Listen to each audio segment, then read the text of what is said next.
राहिलेल्या पिठापासून मस्तपैकी चला बनवूया कांदा पराठा. मस्त होतं चवीला अप्रतिम होतं. श्री स्वामी समर्थ पूनम किचन माय फॅमिली ब्लॉगमध्ये स्वागत आहे. स्वस्त आणि मस्त, खाऊन तर मस्तच असताल.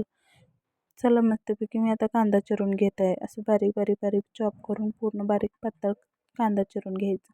ते जसं राहिलेल्या पिठापेक्षा आपण मस्तपैकी एकदा ट्राय करा, तुम्हाला नक्की आवडेल. माझं नक्की फुल मी गॅरंटी देऊन सांगते. चला मंडळी, आता पाहू शकता तुम्ही मस्तपैकी कांदा वगैरे चिरून घेतल्यानंतर प्लेटात काढून घेते. त्याच प्लेटमध्ये चवीप्रमाणे थोडंसं मीठ घालायचं, अर्धा चमचा काळा मसाला घालायचा. तुम्हाला जास्त तिखट लागत असलं तर जास्त पण घालू शकता. मस्तपैकी हाताने बडीशोप चोळून घेत आहे. बडीशोप घालायचं विसरू नका. बडीशोप घातल्यामुळे चव एक नंबर होते पराठ्याची. तुम्ही नक्की ट्राय करून पहा. मस्तपैकी आता चोळून घेतल्या हाताने असं मस्तपैकी आपण वगैरे कसं एक जीव मसाला लागण्यासाठी मस्तपैकी हाताने असे करून घ्यायचं. त्यासाठी पहिलं कोथिंबीर चिरून वरून हिरवीगार कोथिंबीर घाला, नसलं तर पण चालतं, असलं तर घाला. चला एक मस्त तुम्ही आता हाताने असे केल्यामुळे पाणीच मस्तपैकी सुटतं आहे. लय उशीर ठेवायचं नाही. मीठ घातल्यामुळे लगेच नाही तर पराठा होण्याची शक्यता आहे, फुटण्याची. मस्तपैकी आता काय करायचं, चपाती राहिलेल्या पिठाची शिल्लक ते एक गोळा घ्यायचं. मस्तपैकी असं हाताने स्प्रे करायचं.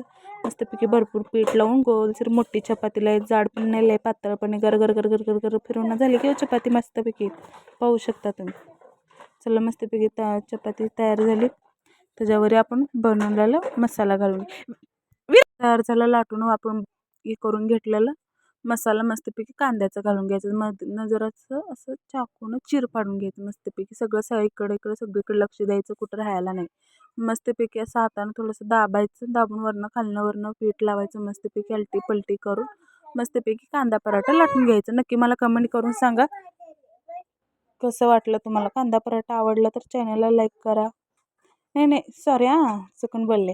चॅनलला नाही, व्हिडिओला लाईक करा, चॅनलला सबस्क्राईब करा. असंच तुमच्या लाडक्या बहिणीवर असं तुमचं प्रेम राहू दे आणि असंच मला नक्की समजून घ्या. सपोर्ट केल्याबद्दल एवढं सगळ्यांचे मन भरून माझ्याकडून सगळ्यांना धन्यवाद. यूट्यूब फॅमिली माझा असं सपोर्ट राहू दे. मस्त खा, स्वस्त राहा. चला कसं वाटलं मला आजचं पराठा नक्की मला कमेंट करा. एवढंच की बारीक गॅस ठेवून फक्त बारीक गॅसवरच शालो फ्राय करून घेतल्याने काय म्हणतात, खरपूस लाल होतपर्यंतच भाजून घ्यायचं. लई पण जास्त मोठं गॅस करून लगेच भाजू नका, नाहीतर आतनं कांदा कच लागते, खाऊ वाटत नाही. म्हणतात की कांदा कापताना काय सुरी लागली म्हणलं कचकच व्हायचा कांदा कुठं तर. मस्तपैकी असं करा.